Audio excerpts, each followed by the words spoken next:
같은 70대인데 어떤 분은 아침마다 공원을 뛰고 어떤 분은 방 안에서도 걷기 힘들어합니다.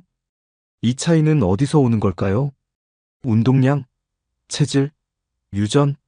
물론 그런 요소들도 있겠지만 더 중요한 건 일상의 작은 습관들입니다. 오늘 영상에서는 70대 이후에도 활발히 움직이는 분들의 건강 습관과 근육 비결을 알려드립니다. 지금부터 작은 실천 하나로 삶이 달라질 수 있습니다. 근육을 지킨 사람은 다리가 다릅니다. 하체 근육은 나이가 들수록 자연스럽게 줄어듭니다. 특히 70대 이후에는 근육 감소 속도가 빨라집니다. 근육이 줄어들면 걷는 것도 힘들어집니다. 반면 근육을 유지한 분들은 여전히 활발하게 움직입니다.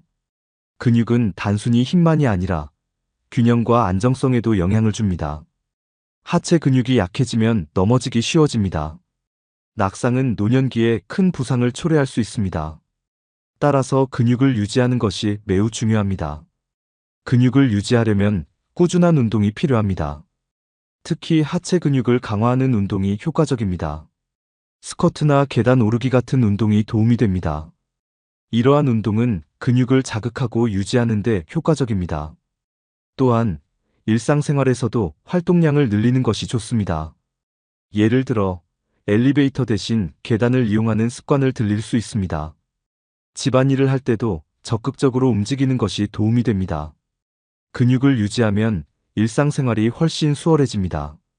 무거운 물건을 들거나 장시간 걷는 것도 어렵지 않습니다. 반면 근육이 약해지면 작은 일에도 피로를 느낍니다. 따라서 근육을 유지하는 것이 삶의 질을 높이는 데 중요합니다. 근육을 유지하려면 꾸준한 노력이 필요합니다. 하루에 30분 정도의 운동을 목표로 할 수 있습니다. 운동은 무리하지 않고 자신의 체력에 맞게 조절해야 합니다. 처음에는 가벼운 운동부터 시작하는 것이 좋습니다. 예를 들어 가벼운 스트레칭이나 걷기부터 시작할 수 있습니다. 점차 운동 강도를 높여가는 것이 효과적입니다. 운동을 할 때는 올바른 자세를 유지하는 것이 중요합니다. 잘못된 자세는 부상을 초래할 수 있습니다. 운동 전후에는 스트레칭을 통해 근육을 이완시켜야 합니다. 이는 부상을 예방하고 운동 효과를 높이는 데 도움이 됩니다. 근육을 유지하려면 영양 섭취도 중요합니다. 특히 단백질 섭취가 근육 유지에 큰 역할을 합니다. 식사에 단백질이 풍부한 식품을 포함시키는 것이 좋습니다.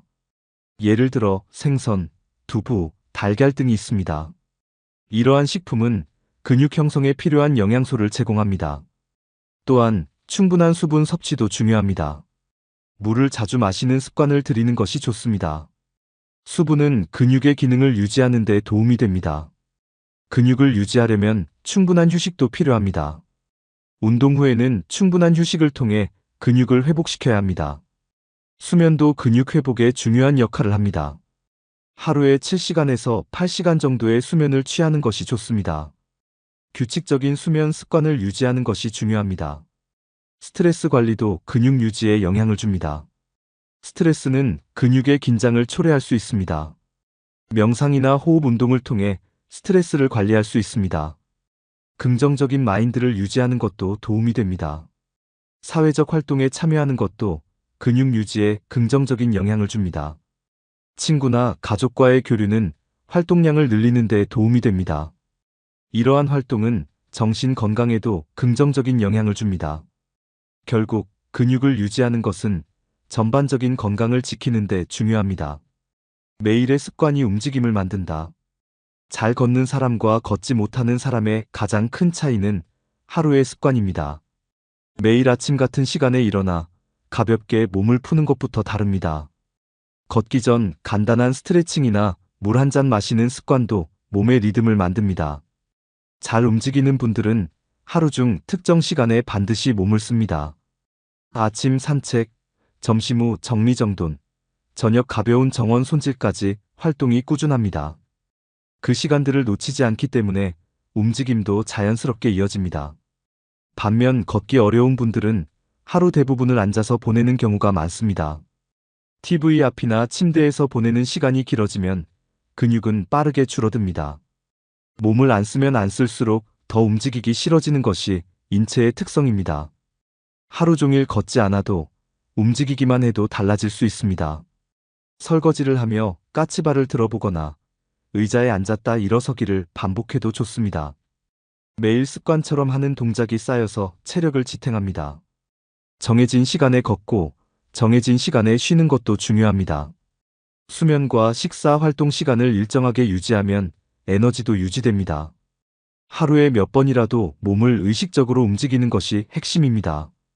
장 보러 갈 때 일부러 멀리 주차하거나 엘리베이터 대신 계단을 이용할 수 있습니다. 짧은 거리라도 자주 걷는 것이 힘을 지키는 방법입니다. 몸이 무거운 날은 스트레칭이라도 빠뜨리지 않는 것이 좋습니다. 이런 습관은 시간이 지날수록 확실한 차이를 만듭니다. 잘 걷는 사람은 의자에 앉을 때도 무릎 각도를 유지하며 앉습니다. 다리를 꼬지 않고 허리를 펴고 앉는 습관이 자세에 영향을 줍니다. 앉은 자세가 흐트러지면 오래 앉아 있어도 금방 피로해집니다. 자세가 흐트러지면 하체 힘도 약해집니다. 자신의 자세와 생활 습관을 점검해 보는 것이 중요합니다. 집에만 있어도 할 수 있는 습관들이 많습니다. 전화 통화를 하면서 제자리 걷기를 하거나 음악을 들으며 다리를 들어 올릴 수 있습니다.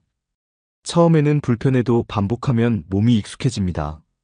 움직임을 습관처럼 들여놓으면 하루가 훨씬 짧고 활기차게 느껴집니다.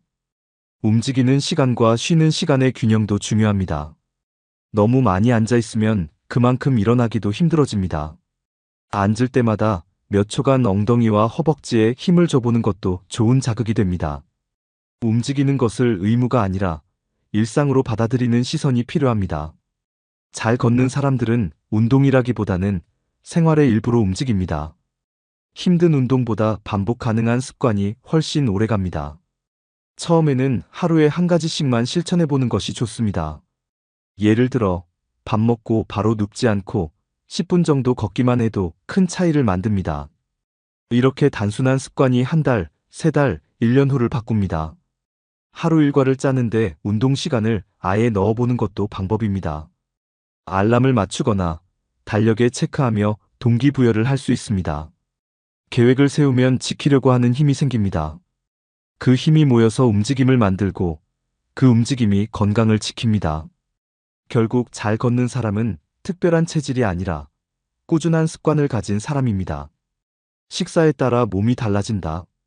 70대 이후에 가장 크게 작용하는 차이 중 하나는 식사입니다. 무엇을 먹고 얼마나 먹느냐가 몸의 상태를 결정합니다. 특히 단백질 섭취 여부가 움직임과 직접 연결됩니다. 단백질은 근육의 재료입니다. 근육이 줄어들면 걷기도 앉았다 일어나기도 어려워집니다. 잘 걷는 사람은 단백질을 꼼꼼히 챙깁니다. 아침에 달걀, 점심에 두부, 저녁에 생선이나 닭고기를 넣는 식사 습관이 있습니다. 식사를 거르지 않는 것도 중요합니다. 공복 시간이 길어지면 기력이 떨어지고 움직임도 줄어듭니다. 규칙적인 식사와 간단한 영양 보충이 큰 차이를 만듭니다. 특히 아침을 든든하게 먹는 분들이 하루를 더 활기차게 시작합니다. 소화가 부담된다면 죽이나 미음의 단백질 반찬을 곁들이면 좋습니다. 과식보다는 자주 소량씩 챙겨 먹는 것이 좋습니다. 음식의 온도와 질감도 위에 부담이 적게 되도록 신경 써야 합니다. 차가운 음식보다 따뜻하고 부드러운 음식이 소화를 돕습니다. 수분 섭취도 매우 중요합니다. 물을 충분히 마시지 않으면 근육이 뭉치고 움직임도 둔해집니다.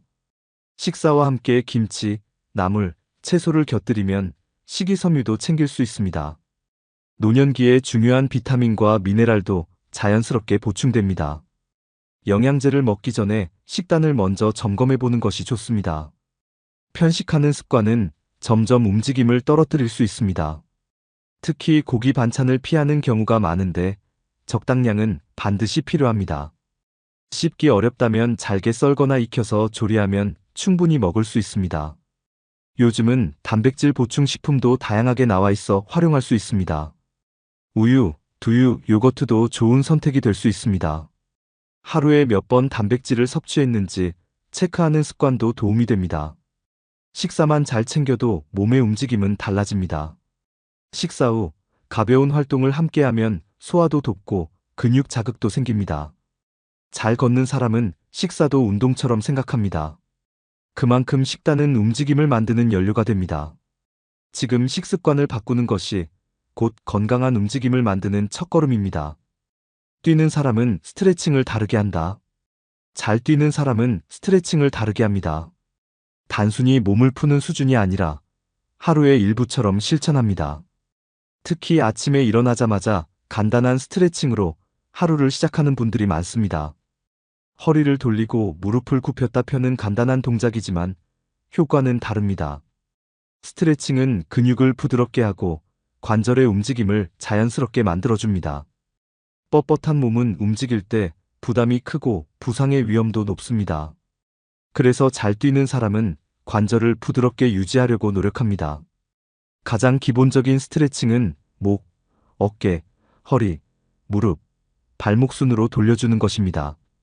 특히 고관절, 엉덩이 주변을 풀어주는 동작은 걷기와 뛰기에 직접적인 영향을 줍니다. 앉은 채로 무릎을 가슴 쪽으로 끌어당기거나 다리를 교차해서 눌러주는 동작도 좋습니다. 하루에 5분에서 10분만 투자해도 큰 차이를 만듭니다. 스트레칭은 동작보다 지속이 중요합니다. 한 번에 오래 하지 않아도 하루 몇 번 나눠서 해도 효과가 있습니다. 잘 걷는 사람은 식사 전후로도 스트레칭을 합니다. TV를 보면서 전화 통화 중에도 몸을 풀 수 있습니다. 스트레칭은 혈액순환을 도와 몸이 가벼워지게 만듭니다. 무릎이 뻐근하거나 발목이 찌뿌둥할 때 스트레칭 한 번으로도 편해질 수 있습니다. 유연성이 높으면 걸음걸이도 더 부드럽고 안정적으로 바뀝니다. 걷다가 비틀거리거나 걸음이 휘청거리는 이유 중 하나가 유연성 부족입니다. 근육이 짧아져 있으면 걸을 때 관절이 자유롭게 움직이지 못합니다. 스트레칭은 근육을 길게 유지시키고 관절의 각도를 넓혀줍니다. 특히 골반 주변 근육은 하체 움직임에 매우 큰 영향을 줍니다. 이 부위를 자주 풀어주는 분일수록 낙상 위험도 낮아집니다. 넘어질 것 같은 상황에서도 자세를 바로잡는 힘이 생깁니다. 그만큼 유연성은 몸의 균형감과도 밀접한 관련이 있습니다. 또한 스트레칭은 심리적인 안정감도 줍니다. 긴장을 풀고 숨을 고르는 데 도움이 됩니다. 스트레칭을 하면서 깊게 호흡하면 스트레스도 자연스럽게 풀립니다. 몸이 편안해지면 마음도 차분해지고 불안감도 줄어듭니다. 스트레칭을 마치면 몸이 따뜻해지며 혈액순환이 좋아집니다. 이후 걷거나 움직일 때 더 가볍고 부드러운 느낌을 받을 수 있습니다. 스트레칭은 자신이 어디가 굳었는지를 알려주는 신호가 되기도 합니다. 움직일 때 불편한 부위를 알게 되면 그 부분을 집중적으로 풀 수 있습니다. 이런 자기 점검이 건강 유지에 큰 도움이 됩니다. 스트레칭은 젊었을 때보다 나이 들수록 더 필요합니다. 근육과 관절이 뻣뻣해지기 쉬운 시기일수록 매일 풀어줘야 합니다. 간단한 스트레칭 영상이나 책을 참고해도 좋습니다. 무엇보다 중요한 건 오늘부터 꾸준히 해보는 것입니다. 스트레칭은 오늘 실천하면 바로 몸이 반응합니다. 내일의 움직임을 바꾸고 1년 후의 균형감을 지켜줄 수 있습니다. 병원보다 중요한 건 낙상 예방이다. 70대 이후 가장 큰 위험은 병보다 낙상입니다. 넘어지는 한 번의 사고가 삶 전체를 바꾸기도 합니다. 골절이나 입원, 수술, 이후 회복까지 이어지며 체력은 급속히 줄어듭니다. 잘 걷는 사람과 걷지 못하는 사람의 차이는 낙상을 얼마나 예방했느냐에서 갈립니다. 넘어지지 않도록 만드는 힘이 바로 하체 근력과 균형감입니다. 하체 근육이 튼튼하면 작은 미끄러짐에도 버틸 수 있습니다. 균형을 잡을 수 있는 반사 능력이 작동하기 때문입니다. 반면 근육이 약한 사람은 작은 충격에도 쉽게 쓰러집니다. 넘어지지 않는 몸을 만드는 것이 병원에 안 가는 지름길입니다. 특히 무릎과 엉덩이 주변 근육은 넘어짐을 방지하는 핵심입니다. 일상에서 자주 일어섰다 앉았다를 반복하는 습관이 하체 근육을 키워줍니다. 낙상을 예방하려면 평형감각 훈련도 필요합니다. 한 발로 서서 중심을 잡는 연습을 하루에 한두 번씩 해보는 것이 좋습니다. 손을 벽에 살짝 짚고 눈을 감고 서보는 훈련도 도움이 됩니다. 걷기 전으로 바닥 상태를 살피는 습관도 중요합니다. 미끄러운 곳이나 방바닥 카펫, 전선 등에 주의하는 습관을 들여야 합니다. 실내에서도 낙상 사고는 자주 일어납니다. 욕실 매트, 침대 높이, 슬리퍼 상태 등도 점검해 보아야 합니다. 조명이 어두운 환경도 낙상의 원인이 됩니다. 야간에는 작은 수면등을 두는 것이 낙상 예방에 효과적입니다. 낙상을 한 번이라도 경험하면 움직임 자체에 대한 두려움이 생깁니다. 이로 인해 활동량이 줄고 근육이 더 빠르게 줄어드는 악순환이 시작됩니다. 그래서 넘어지지 않는 습관, 움직이기 전 점검하는 습관이 중요합니다. 균형 감각을 유지하려면 단순한 걷기보다는 균형 중심 운동이 더 필요합니다. 예를 들어 한 발 들기, 발끝으로 서기, 제자리 걷기 등이 효과적입니다. 낙상을 예방하는 일은 병원에 가지 않게 만드는 최고의 투자입니다. 지금 움직일 수 있을 때 예방 습관을 만드는 것이 가장 큰 자산입니다. 나이가 들수록 예방은 치료보다 훨씬 더 중요해집니다. 하루에 몇 분만 투자해도 낙상 위험은 크게 줄일 수 있습니다. 걷기 전에 다리 힘을 먼저 점검해 보세요. 넘어지지 않는 근육, 그것이 건강한 노년의 시작입니다. 같은 나이지만 어떤 사람은 뛰고 어떤 사람은 침대에서 겨우 일어납니다. 그 차이는 하루의 작은 습관에서 시작됩니다. 근육을 지키고 식사를 챙기고 스트레칭을 반복하며 균형과 움직임을 스스로 만들어 온 결과입니다. 지금부터라도 실천하면 늦지 않습니다. 잘 걷고 잘 움직이는 삶은 노력으로 만들 수 있습니다. 여러분은 어떤 습관을 실천하고 계신가요? 댓글로 함께 나눠주시면 많은 분들께 도움이 될 수 있습니다. 이 영상이 도움이 되셨다면 좋아요와 구독, 그리고 가족과의 공유도 부탁드립니다. 지금 작은 실천이 10년 뒤의 움직임을 바꿉니다. 건강한 하루, 건강한 다리, 지금부터 시작해보세요.